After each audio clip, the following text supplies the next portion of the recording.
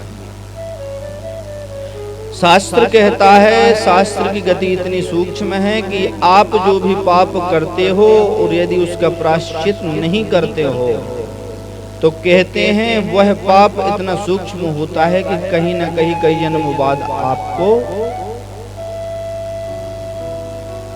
चुकाना पड़ेगा, उसका पाप का फल भोगना पड़ेगा।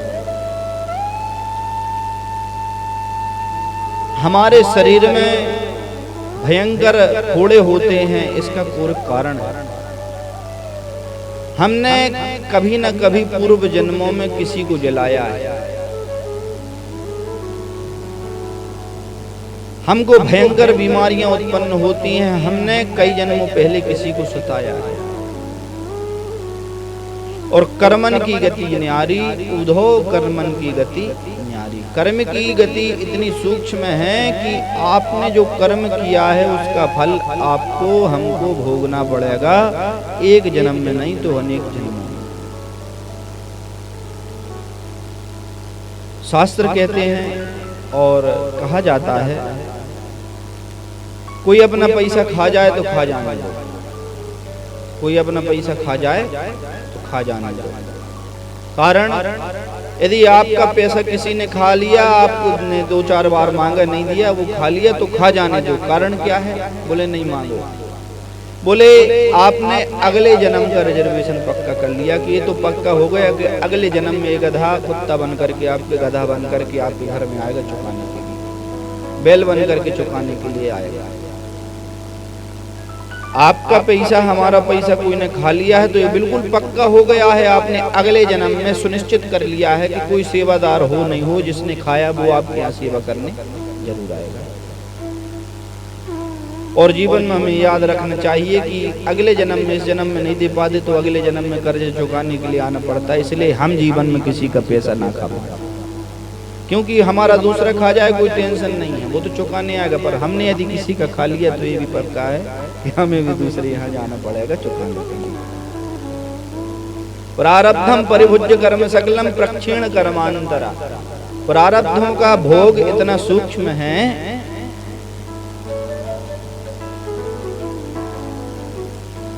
कसाई अपने घर में बकरे को काटता है तो जिस बकरे को काटता है तो ये पक्का नहीं है जो काट रहा है वो कसाई है। निश्चित है कि कई जन्मों पहले जो कसाई बना वो बकरा था और जो बकरा कट रहा है वो पहले कसाई था। तो इसने उसको काटा तो आज चुकाने के लिए वो इसको काट रहा है। ये निश्चित था, क्योंकि जो भी पशु पक्षी मरते हैं अपने प्रारब्ध के हिसाब से मरते हैं। जिस पशु पक्षी की आज मौत हो रही है पूर्व में उसने भी पाप किए थे। जब ही तो पाप नहीं करता तो बकरा बनता ही काहे को, पाप नहीं करता तो मछली बनता ही काहे को, पाप नहीं करता तो मुर्गा बनता ही काहे को, पाप किए जब ही तो मुर्गा बनेगा। अब कट रहे हैं पर ये निश्चित है कि उसने पाप किए बकरा बना और कट गया, पर ये भी निश्चित है काटने वाला भी कई जन्म बाद बकरा बनेगा और वो भी कटेगा। ये निश्चित है। हमारे हाथ से जितनी हिंसाएं जितने पाप होते हैं निश्चित हैं कि हमको भोगना पड़ेगा। प्रारब्धम परिभुज्य कर्म सकलन प्रक्षीण कर्मांतरा। एक कर्म की गति बड़ी विचित्र है, एक कर्म बड़े विचित्र हैं और इन कर्मों के हिसाब से फल का भी विवेचन गरुड़ पुराण में किया गया है कि किस कर्म के करने से क्या फल प्राप्त होता है। अपन कौन सी कथा पढ़ते हैं? कि उस दिन व्रत रह करके कोई चोरी से दूध पी ले तो नागिन बनता है, तीजा का हाँ तो जी बताते हैं। दही खा ले तो मक्खी बन गए, और शक्कर खा ले तो चिटिया बन गए, दूध पी लिया तो सर्पणी बन गए। तो प्रारब्ध ऐसा है कि हम जो भी कर्म करते हैं, क्योंकि वो छुपता मनुष्य से ही भले ही वो कर्म छुप जाए, लेकिन परमात्मा की दृष्टि में तो दृष्टा है परमात्मा, वो देख रहे हैं और वो कर्म छिपता नहीं है भगवान से। हम जो भी एक सांस भी ले रहे हैं तो भगवान को ये याद है कि इसकी सांस आई है और ये सांस गई है। इसलिए कहा है श्वास श्वास पे कृष्ण भज, वृथा श्वास जन खोए, ना जाने या श्वास की यावन हो या न हो। इस श्वास भी निकल रही है तो उसका भी हिसाब परमात्मा रखता है, और गिनी चुनी सांस मिली है। एक दिन में लगभग एक व्यक्ति 24 घंटे में 26,664 ऐसी सांसें लेता है एक दिन। तो 26,000 जो श्वासें उसकी एक दिन की निश्चित भगवान ने करी है, तो सतेण जीवेण शरदः, एक मनुष्य की आयु 100 वर्ष की निश्चित करी है, और 100 वर्ष की भगवान ने आयु निश्चित करके देवताओं को कह दिया है कि देवताओं तुम्हारी आयु के हिसाब से मनुष्य केवल 100 दिन का है, हम लोगों को 100 वर्ष और देवताओं का 100 दिन। तो 100 दिन केवल देवताओं की नजरों में हम संसार में कितने दिन के लिए आए हैं? 100 दिन के लिए। ये में से आयु और नश्यति पश्यताम प्रतिदिन, आयु रोज प्रतिदिन घट रही है। अपन सोच रहे कि अपन बढ़ रहे, अपनी आयु घट गई। अपन 30 पार कर गए, 30 पहुंच गए, तो समझ जाओ कि 30 गायब हो गए। अपन 60 के हो गए, 70 के हो गए, तो समझ जाओ कि 20-30 और बचे। और सोचें कि भजन भक्ति भजन यदि करें बचपन में, भक्ति भजन यदि हम बचपन में करें, 55 की बात करें, तो ये निश्चित नहीं है 55 के बाद शरीर साथ नहीं देता। शरीर साथ ही तो नहीं देता जब ही तो अब अपन बैठते ही नहीं बनता है कथा में आके 55 के बाद शरीर की स्थिति ऐसी हो जाती है। तो कहाँ से कथा वार्ता सुनेंगे, कहाँ से भगवान की कथा? वो तो घर पे घर बढ़िया प्रदीप मिश्रा लगा ले, टांग पसार के सुन रहे कथा। क्या करें, हम बैठ सकते नहीं है घर में यहाँ कथा पे, तो बढ़िया कुर्सी डारे हो बैठे हैं। पर साफल्य भगवान की कथा का वही है, सन्मुख भगवान के जाकर के भगवान की कथा।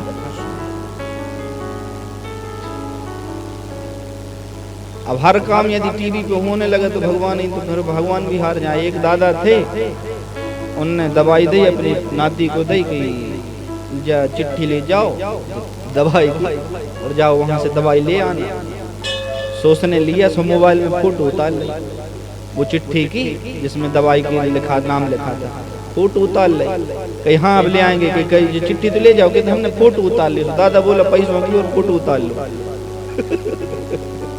पैसों की और फोटो उतार लो, क्या ले जा रहे।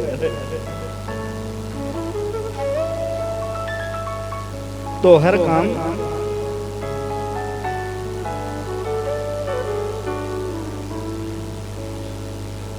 भक्त ऐसे हुए हैं भक्तमाल में, जिनका वर्णन केवल स्मरण करने मात्र से संत आज भी दिव्य देह से हमको आशीर्वाद प्रदान करते हैं। संतों की महिमा ऐसी है, जो सिद्ध संत हैं, तुलसीदास जी, कबीरदास जी, मीराबाई जी और नाभा जी, श्री देवाग्राचार्य जी, रामानंदाचार्य जी, रामभद्राचार्य जी, रामानंदाचार्य जी और शंकराचार्य आदि महाप्रभु जो हैं भगवान, ये भगवान के ही स्वरूप माने गए हैं, ये आज भी हमको दर्शन देते हैं।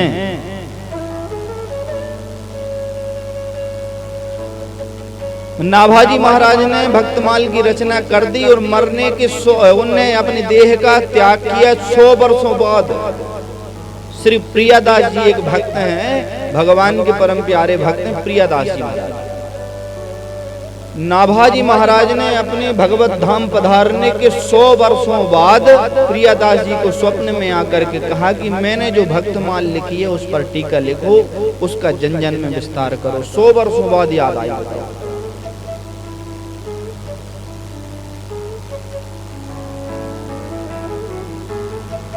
उन्होंने भक्तमाल को लिखा। भक्तमाल का उद्घाटन, भक्तमाल का निर्माण करने का आशा ये था कि ब्रह्मा जी ने अपने शरीर के माध्यम से भगवान श्रीमन नारायण, भगवान श्री परात्पर सर्वेश्वर श्री सच्चिदानंद स्वरूप भगवान श्री कृष्ण का अपराध कर दिया था, भक्त और भगवान का बिछोड़ कर दिया। एक गहराई की बात है, जो भक्त और भगवान को मिला दे वह भगवान का प्रिय होता है, और जो भक्त और भगवान को अलग कर दे भगवान का विरोधी होता है। अपन विचार करें कि ब्रह्मा जी ने ग्वाल वालों को उठा करके ब्रह्मलोक पहुंचा दिया और बछड़ों को उठा करके ब्रह्मलोक पहुंचा दिया। तो भगवान के भक्त ग्वाल वाले और गौ में भगवान की प्रिया जो गौ माता बछड़े हैं उनको अलग कर दिया भगवान से। कौन ने? ब्रह्मा। तो भगवान कुपित हो गए ब्रह्मा, पर अपराध इतना नहीं है कि अलग किया 1 वर्ष तक और भगवान उनसे डरे तो उन्होंने वापस कर दिया। पर इंद्र ने भयंकर 7 दिन रात पर्यंत भयंकर वर्षा करी। वर्षा में पूरी झोपड़ी बह गई, सब ब्रजवासियों के घर बह गए। पूरा ब्रजवासी गोवर्धन के तलेटी में आए। भगवान ने गोवर्धन 7 दिन रात पर्यंत उठाया और उठा करके सब ब्रजवासियों को उसको नीचे झुका करके उसको और उनकी रक्षा करी। पूरा यमुना जी बाढ़ों में पल्लरें बह रही हैं, यमुना जी भयंकर आई हैं, तो सब त्रास हो गया, सब त्राही मांग कर रहे हैं। तो देखने की दृष्टि से यदि देखा जाए तो इंद्र का पाप बहुत बड़ा है, क्योंकि इंद्र ने 7 दिन रात वर्षा करी और सब ब्रजवासियों के घर बहा दिए, उनको रहने खाने की तक कहीं नहीं थी। और ब्रह्मा जी ने तो केवल इतना पाप किया है कि भगवान के बछड़ों को चुरा करके ले गए और फिर वापस कर दिया। तो सबसे ज्यादा देखने की दृष्टि में देखा जाए यदि तो इंद्र का अपराध ज्यादा बड़ा है, क्योंकि उसने 7 दिन रात वर्षा करी और ब्रजवासियों की झोपड़ियों को बहा दिया, इनको बहुत दुख दिया। फिर भी जब इंद्र भगवान की स्तुति करने आया तो इंद्र ने भगवान के सामने आकर के कहा, है प्रभु, पिता को स्तम जगताम दीसो दुरत्य काल उपात दंडा, मुझे दंड दीजिए, आप तो सबके पिता हैं। तो भगवान ने केवल 7 ही मंत्र गाए और भगवान ने कहा कि आशीर्वाद है, अब ऐसी गलती नहीं करना, तुम्हें अभय दिया, जाओ। और ब्रह्मा जी आए तो ब्रह्मा जी क्षमा याचना करने आए तो उन्होंने 40 मंत्रों में भगवान की स्तुति करी और स्तुति करते हुए कहते हैं, नौमीट ते भ्रुवपुषे तडिदम बराया गुंजा वदंस परिविक्षल सन्मुखाया। हे प्रभु, मैं आपकी माया से मोहित हो गया था, इसलिए मैंने आपके बछड़ों का ग्वालों का हरण किया, क्षमा करें। आदि 40 श्लोक गाए, लेकिन भगवान बोले तक नहीं। ब्रह्मा जी ने 3 परिक्रमा करी, डरों के मारे भाग गए, 4 ही नहीं कर पाए। नारायण भगवान की 4 परिक्रमा लगती है, भगवान विष्णु की 4 परिक्रमा, तो 3 ही करी, डर के मारे भाग गए। तो ब्रह्मा जी से बोले तक नहीं भगवान ब्रह्मा के अपराध पर, और सबसे बड़ा अपराध तो इंद्र ने किया था। भगवान ने उसको बोले, उसको आशीर्वाद दिया और क्षमा किया। तो ऐसा क्यों? बोले ऐसा, इन दोनों के अपराध में एक अंतर था। क्या अंतर? बोले जब ब्रह्मा ने ग्वाल बछड़ों को चुराया तो भगवान से भक्त का बिछोड़ कराया, ग्वालों का गौ माताओं का चुराया तो भगवान से भक्तों का बिछोड़ हुआ।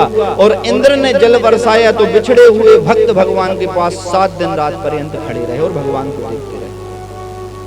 तो इंद्र के अपराध से भगवान से भक्त मिल गए। गोपियां तो कहती हैं, अरे इंद्र तेरा तो भगवान कल्याण करे, तेरी आयु चिरंजीवी हो। क्यों? क्योंकि जिस कन्हैया के दर्शन के लिए हम दिन रात तड़पते हैं, तूने ऐसी वर्षा करके 7 दिन रात कम से कम सामने तो खड़ा कर दिया। न कन्हैया एक दिन खड़े नहीं रहते।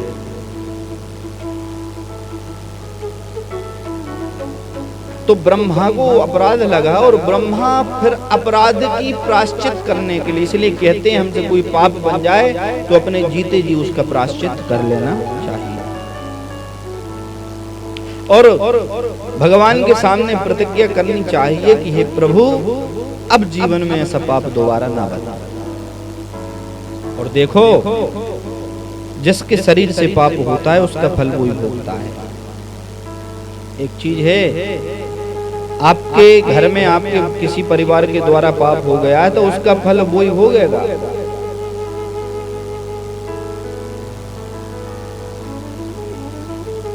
वाल्मीकि जी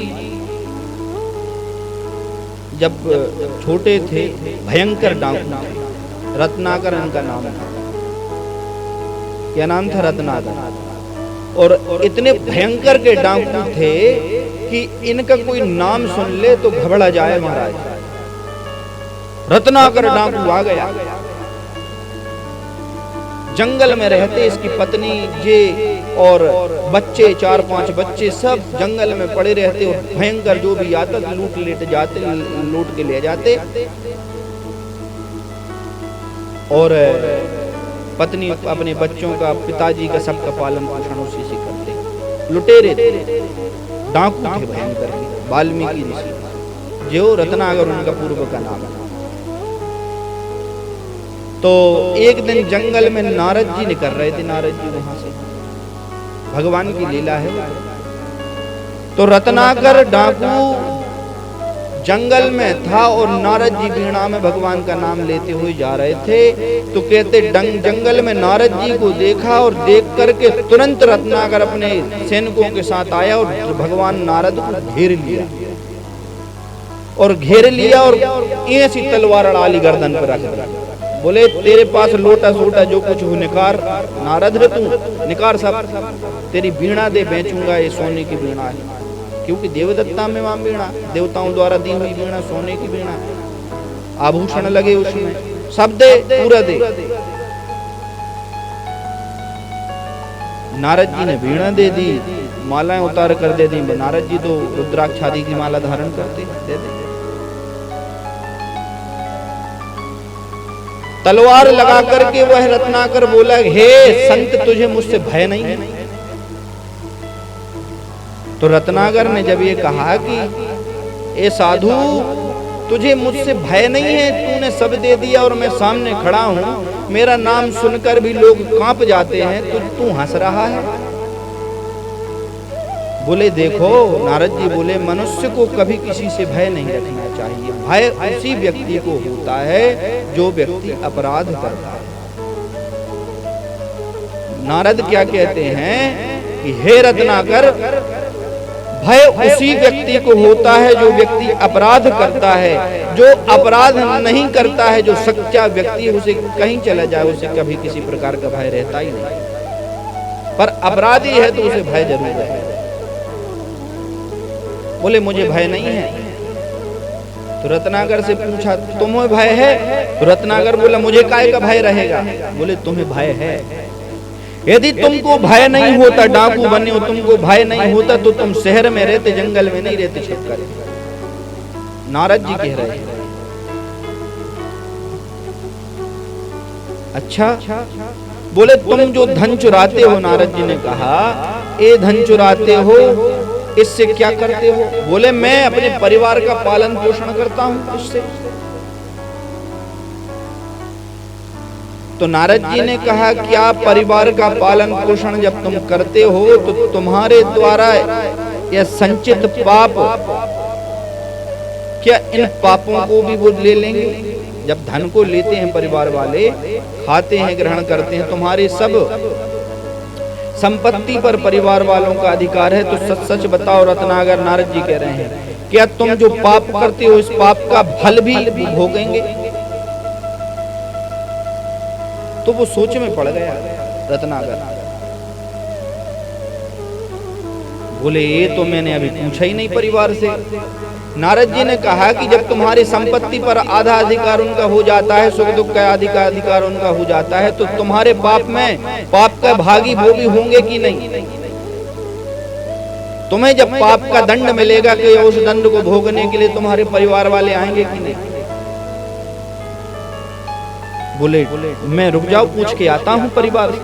और नारद जी को पेड़ वृक्ष में कस दिया। नारद जी ने कसो नहीं कसो, हम तो यहीं रहेंगे, तुम तो जाओ पूछे आओ। नहीं भाग नहीं जाना, मैं पूछ के आता हूँ। कसा नारद जी को और दौड़ कर गया। जाकर के पिताजी बच्चों को खिला रहे, पिताजी तलवार नीचे रखी, दौड़ के चरणों में पड़ गया। पिताजी एक बात बताओ। बोले मैं जो धन लाता हूँ और जो संपत्ति मैंने सब बनाई है, मैं तो इसमें सबका भाग है। बोले हाँ है, क्योंकि जो धन लाते हो भोजन आता है सब खाते हैं, उसका सबका भाग है। तो बोले सुख दुख में आप मेरा साथ दोगे? बोले अवश्य देंगे। तो बोले पिताजी जो मैं पाप करता हूं तो उस पाप का आधा फल आप लेंगे? तो पिताजी नीचे मुड़ कर लिए, नीचे से रखा है। अब क्या कहें? बच्चों से कहा बच्चों जब हर चीज में तुम्हारा आधा अधिकार है, तो मैं जो पाप करता हूं तो उसका दंड तुम भी भोगोगे। तो बच्चों ने नीचे सिर कर लिया। पत्नी से कहा कि हे देवी, तुम तो मेरी अर्धांगी हो, तुम ये बताओ कि मैं जो पाप करता हूँ उस पाप का आधा फल तुम भोगोगी? तो पत्नी ने एक टूक जवाब दिया। बोले पतिदेव जो कर्म आप करते हैं, जो पाप आप करते हैं, पाप का फल तो उसी व्यक्ति को भोगना पड़ता है जो पाप करेगा। बोले तुम नहीं भोगोगे? बोले मैं भोगूं, मैं तो चाहूं तो आपके पूरे पाप ले लूं, पर यहाँ मुझे कोई देने वाला थोड़ी होगा, वहां दंड का हिसाब होगा, तो वहां सब आपके ही खाते में पूरा लिखा है, आप ही को भोगना पड़ेगा। पत्नी पाप करे पत्नी भोगेगी, पति पाप करे पति भोगेगा। बोले आप तो फिर मैं क्या करूं? बोले जिन संत ने यह सलाह दी उनकी चरण पकड़ लो।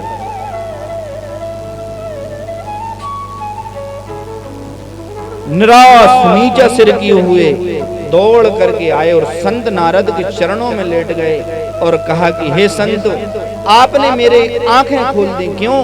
क्योंकि आपने सच कहा है कि व्यक्ति की धन संपत्ति आदि सभी भोग उसका आधा आधा कर लेंगे, सुख दुख आधा कर लेंगे जीवन का, पर व्यक्ति जो पाप करता है उसका फल तो उसी व्यक्ति को भोगना पड़ता है जो व्यक्ति पाप करता है। अब मैं क्या करूं, आप बताइए। तो बोले भगवान के नमे भक्ता प्रणश्यति।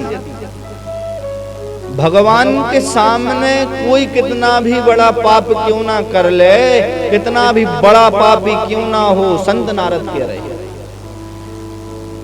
पापियों का राजा क्यों ना हो, वह यदि भगवान के सामने जाकर के साष्टांग लेट जावे और लेट करके एक बार कह दे, हे प्रभु मैं आपका हूँ, आप मेरे हैं, आज से मैं सारे पाप, मैं आज से आपको समर्पित होता हूँ, आज से मैं सारे पाप छोड़ता हूँ, मैं जीवन में कभी पाप नहीं करूंगा, मैंने अभी तक जो पाप किए हैं उनको क्षमा करें नाथ, मैं आपकी शरण में हूँ, अब जीवन में कभी पाप नहीं करूंगा। तो कहते हैं एक बार भगवान के सामने साष्टांग करने से और जीवन में पाप ना करने का संकल्प लेने मात्र से भगवान शरणागति मिल जाती है भगवान की, और कहते हैं जीवन के जितने पाप हैं भगवान के एक नाम से अलग हो जाते हैं, पूरे पाप जल करके नष्ट हो जाते हैं।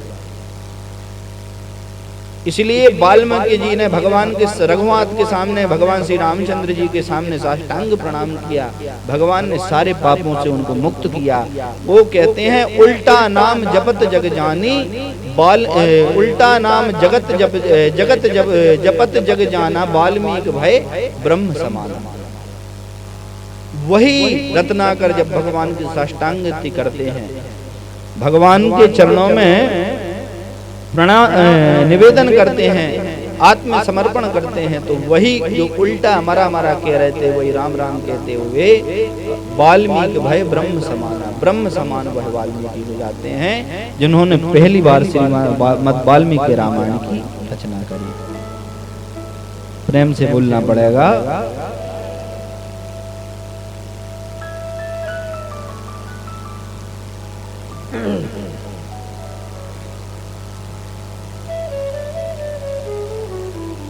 तो ऐसी भगवान की कथा है जो भक्तों के चरित्रों को बताती है। श्री भक्तमाल कथा भगवान के चरित्रों का सविस्तार वर्णन करती है। भगवान के चरित्रों को बताते हुए कहते हैं कि कैसे कैसे भगवान के भक्त हुए हैं जिन्होंने भगवत प्राप्ति करी और आज भी वो सिद्ध रूप में पृथ्वी पर विचरण करते हैं।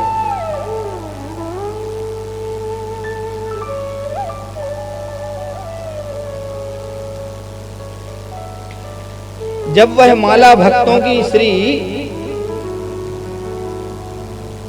नाभाजी महाराज ने भगवान के भक्तों की माला बना ली, यानी भक्तों का ग्रंथ बना लिया। पर माला में एक सुमेरु होता है, एक पुरिया होता है जिसमें सुमेरु लगा रहता है, सबसे प्रारंभिक पुरिया जिसमें वो लगी रहती है, उसको सुमेरु कहा जाता है। 108 का बीचों बीच जिसमें थोड़े और धागे लगे रहते हैं, सुमेरु। अब वो सुमेरु उसको बनाए, यानी भगवान का ऐसा जो अति भक्त हो वह कौन है? बोले इसका हमें देखना पड़ेगा कि सुमेरु बनने के लिए कौन संत आगे आता है, यानी भक्तमाल का शीर्ष संत कौन है, सबसे बड़ा संत कौन है। वृंदावन में उन्होंने भंडारा किया। नाभाजी महाराज ने वृंदावन में भक्तमाल का सबसे बड़ा भक्त कौन है, उन्होंने यह देखने के लिए एक विशाल भंडारा किया और भंडारे में तमाम संत आ गए और कहते हैं उसी संतों के रूप में उन्हीं भंडारे में बाहर एक संत आकर के बैठा। तो संत एक बाहर आकर के जहां उन संतों की जूतियां उतरी थी, चप्पल जूता खड़ाउन उतरी थी, जूते उतरे थे, जूतियां उतरी थी, वहां जाकर के एक संत बैठ गए। और जब भंडारी खीर परसने सब में गया तो वो संत बाहर बैठे थे जूतों वहां, तो उन्होंने कहा कि ए बाबा खीर खा लो, प्रसाद खा लो। तो कहते संतों की जूती उठा करके कहा इसमें खीर दे दो, हम इसमें पाएंगे। अरे जूती में कोई भगवान का प्रसाद ही लेता है, खीर लेता है, जाओ यहाँ से, कौन हो तुम, जाओ, संत नहीं हो तुम, कौन हो, जाओ। नाभाजी महाराज ने कहा कि किसी संत को कोई कुछ कह रहा है।